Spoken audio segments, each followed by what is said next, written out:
구유에 누인 아기, 이렇게 말씀의 제목을 정해보았습니다. 구유에 누인 아기. 우리 아까 불른 113장 저 아기 잠이 들었네. 선율은 참 좋지만 어렵죠? 나중엔 피아노 반지 있을 때 불러야겠어요. 노래가 좋고 가사가 참 좋습니다. 아기이신 예수님을 찬양하는 노래인데요. 보통 우리가 아기 예수님 나셨다, 아기 예수님 이렇게 표현하면서 찬양을 많이 합니다. 오늘 천사들이 이 본문에서 그 아기 예수님을 찬양하고 또 밤에 자기 양떼를 지키던 목자들이 만난 예수님은 아기 예수님입니다. 기록이 안 되어 있으니까 모르겠어요. 한 30년 후에 이 목자들이 예수님을 다시 만나서 그때 본 그 아기가 너냐 이럴 수도 있는데 그건 성경 안 나와서 잘 모릅니다만, 이 목자들이 만났던 예수님은, 메시아는, 구주는 바로 아기의 모습이었다 하는 것을 우리가 오늘 조금 생각하고, 성탄절 전에 예수님께서 아기의 모습으로 오신 것이 어떤 의미가 있을까 한번 생각을 해보면 좋겠습니다.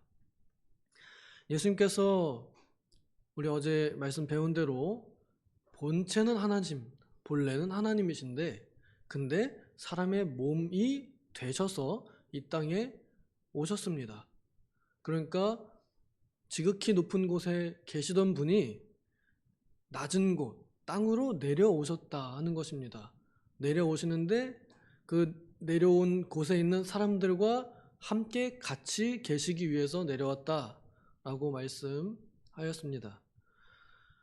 근데 그 오시는 모습이 아기의 모습으로 오셨다 하는 것이죠.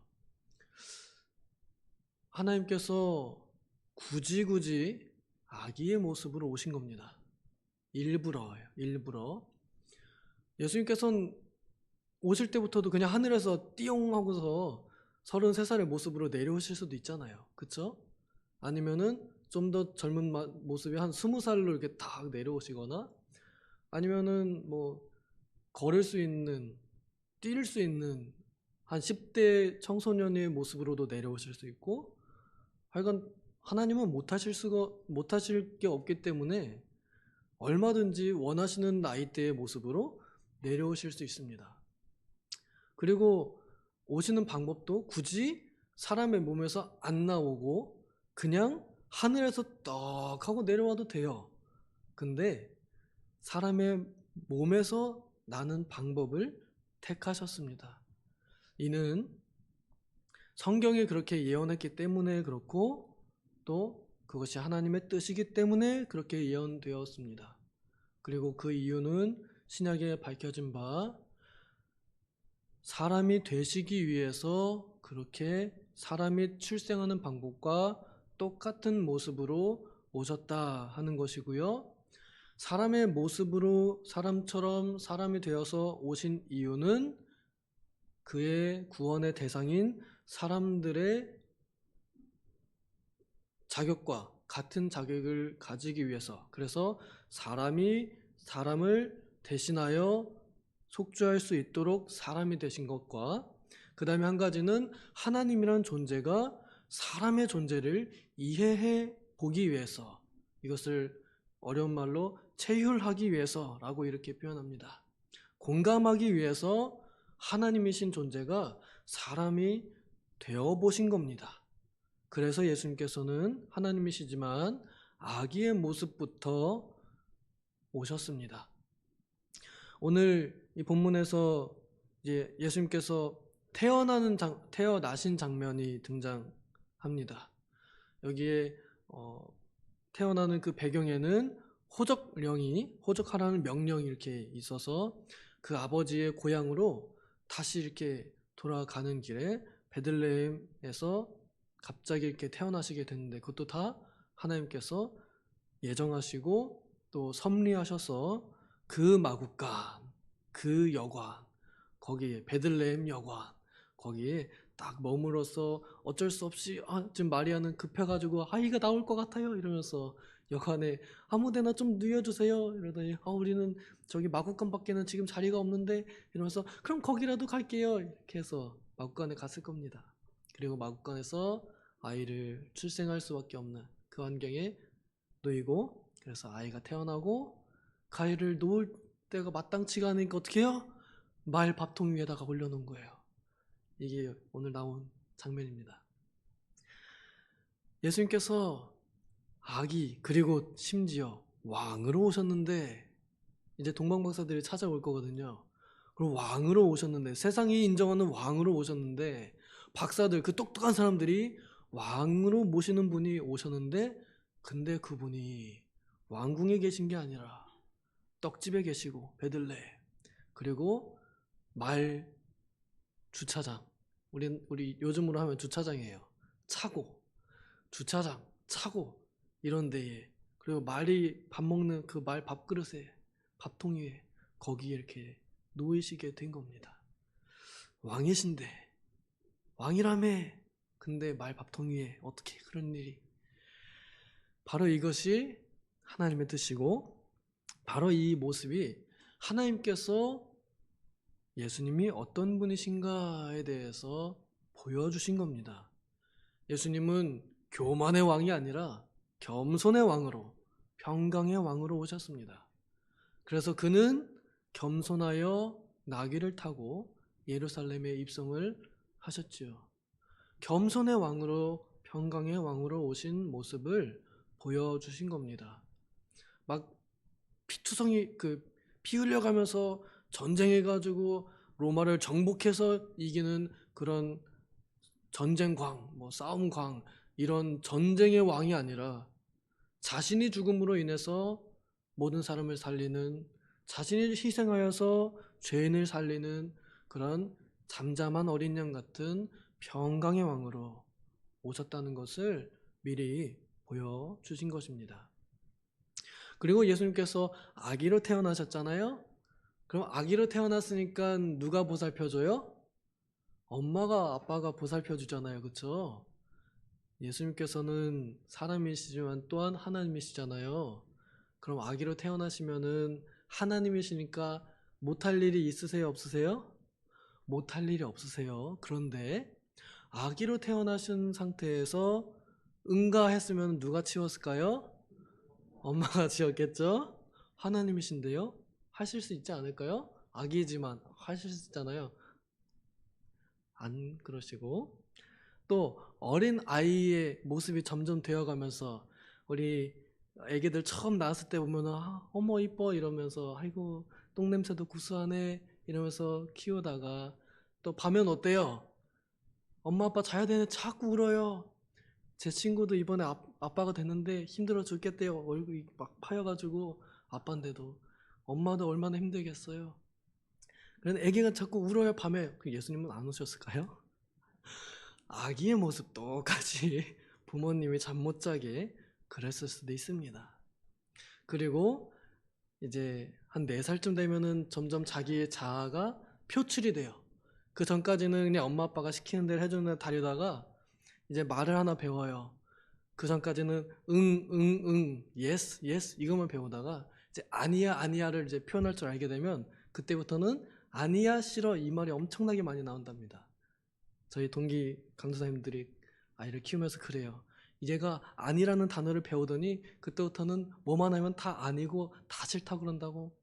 아니야, 아니야, 아니야. 그러면 이제 엄마가 볼 때 아빠가 볼 때도 이 미운 4살 막 이러면서 하잖아요. 그런 모습이 예수님께는 없었을까요? 그런 어린아이 같은 모습이 없었을까요? 어린아이 때의 어린아이의 모습이 분명히 있었을 겁니다. 그리고 또 아이가 돼서 이제는 뛰노는 초등학생 꼬맹이, 이런 아이가 되어서 열심히 뛰어놀면서 돌아다니는 모습이 없었을까요? 여기 그 이후에 예수님께서 12살 됐을 때에 같이 성전에 말씀 지키러 갔다가 잃어버리죠?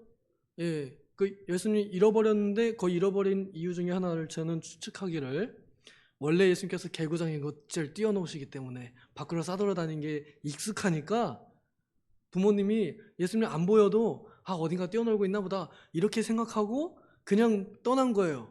알아서 이렇게 동네 애들과 같이 놀면서 쫓아 다 오겠지 이러면서 그냥 집으로 간 겁니다.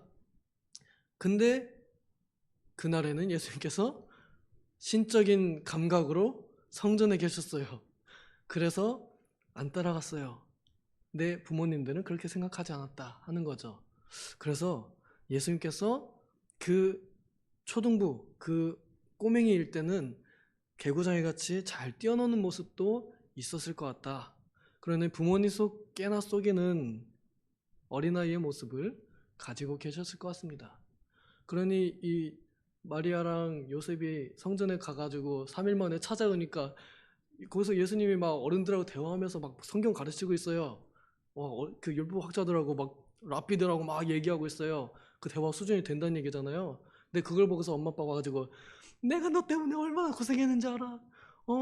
내가 너 찾느라고 그냥 속이 썩었어. 하면서 막 얘기를 해. 그랬더니 예수님께서 내가 아버지의 집에 있어야 될 줄을 모르셨습니까? 하고 하잖아요.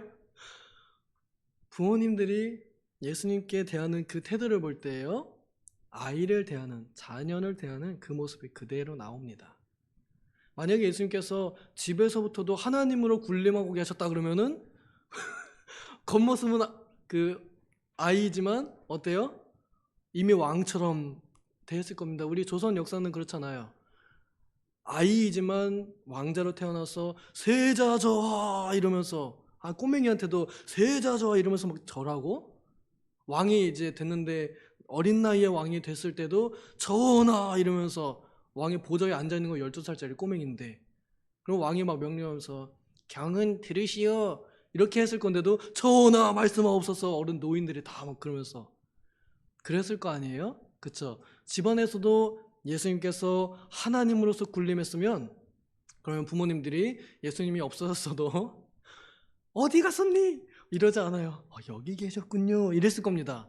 성경에 그러면은 대사가 딱 예수님 찾았어요. 그러면 부모님들이 예수님 딱 만나가지고 여기 계셨나이까 이렇게 기록이 됐을 거라고요. 근데 부모님들이 왜 너 여기 있었니? 이렇게 하고 물어봅니다.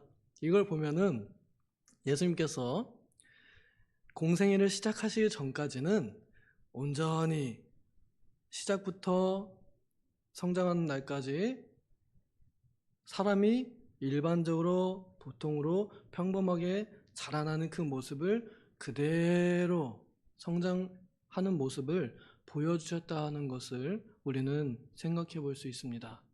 그런데 한 가지 좀 더 특출난 게 있다 그러면 예수님께서는 나이를 먹어가면서 사람들과 하나님과 사람들에게 칭찬을 받으며 은혜와 진리가 점점 충만해져 갔다 하는 것이 또한 하나님의 아이로서 천국의 아이로서의 모습을 보여주셨다는 것을 알 수 있습니다. 예수님께서 왜 굳이 하실 수 있으면서도 그렇게 장난기 많은 모습으로 혹은 이제 나이가 더 먹어가면서는 철이 들어가면서 우리 자녀들이 부모님의 말씀을 순종하듯이 예수님께서도 순종하며 지내시는 모습까지도 보여주셨습니다. 왜 굳이 그런 평범한 인간적인 모습을 보여주셨는가 하는 것이 오늘 우리가 생각해 볼 만한 일인데요. 이것은 예수님께서 우리 인생들을 온전히 이해하시기 위해서, 이해해 보시기 위해서 일부러 그 과정을 밟으셨다. 저는 그렇게 생각이 듭니다. 아기의 위치에 있을 때 엄마가 응가를 치워주는 그거, 예수님은 이 감각이 깨어 계셨을 거 아니에요. 그쵸? 아닐까요? 맞을걸요? 아기는 자기가 지금 똥꼬를 닦아주는지 뭐 젖을 먹여주는지 이런 거 별로 관념이 없어요. 근데 거기에 어른의 관념으로 깨어있다 그러면은 지금 누가 내 똥꼬 만지고 있어. 막 그런 생각 들 거 아니에요. 그래서 제가 저희 할아버님을 그렇게 기저귀를 갈아드리면서 생각이 든 겁니다. 어린아이 때 못 모르고 혹은 치매 걸려가지고 못 모르고 기저귀 갈 기저귀를 이렇게 갈아주는 걸 받으면 다행이다. 내가 맨정신으로 이거 누워가지고 내 손자나 손녀가 해준다고 생각하면은 마음이 그렇게 썩 기쁘진 않을 것 같다 하는 생각이 들더라고요. 예수님께서는 어때요? 그런 걸 그냥 겪어보신 겁니다. 그리고 여기 성경에 보면은 아이 예수님, 아기 예수님 다 수동적으로 부모님의 보호를 받고 부모님의 보살핌을 받는 모습이 나옵니다. 사람들에게 아이의 모습으로 그대로 보살핌을 받는 모습이 보입니다. 안겼습니다. 원래 예수님께서 우리를 안아주려고 오셨는데 예수님이 사람의 품에 안기셨어요. 그리고 보자기에 강보에 쌓였잖아요. 우리를 쌓아 메워주시려고 오셨는데 예수님이 쌓이셨어요. 이런 모습들을 보면은 예수님께서 충분히 얼마든지 하실 수 있으나 그렇게 받아보셨다 하는 거죠. 그러면서 사람의 연약함을 체험하시고 사람이 어떻게 불편한지 아시고 그리고 성장하는 그 모습 과정을 겪어보시고 그리고 그 과정 속에서 어떻게 성장해야 하는지도 보여주신 겁니다. 그냥 철없이 성장하는 게 아니에요. 갑자기 12살 될 땐 갑자기 내가 아버지의 집에 있어야 되는 줄 모르셨나이까? 그래서 정말 우리의 집은 아버지의 집이다 하는 거 알려주시고 원래 우리는 어디에 속한 사람이냐? 하늘에 속한 사람이다 라는 걸 알려주시고 그렇게 하늘에 속한 사람으로서 하나님과 사람에게 칭찬받으시도록 사시고 또 은혜와 진리를 나타내시는 분으로 그렇게 머물다 가셨습니다. 예수님께서 굳이 어린 아이의 모습으로 오신 것을 생각하고 감사하는 우리가 되면 좋겠습니다. 불편했을 거 아니에요? 나 혼자서도 할 수 있는데 누가 내 화장실 가가지고 오십시오 닦아드리겠습니다 이러면은 아, 나 할 수 있다고 그러면서 안 맡기잖아요. 근데 예수님께서는 굳이 그렇게 다 받아보셨다 하는 거.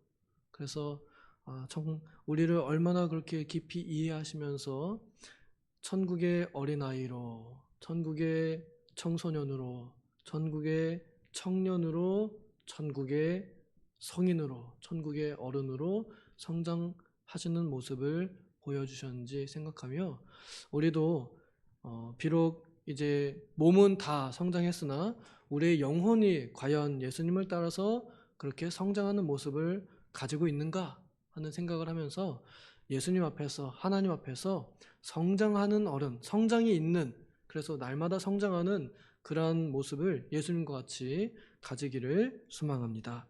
기도하겠습니다.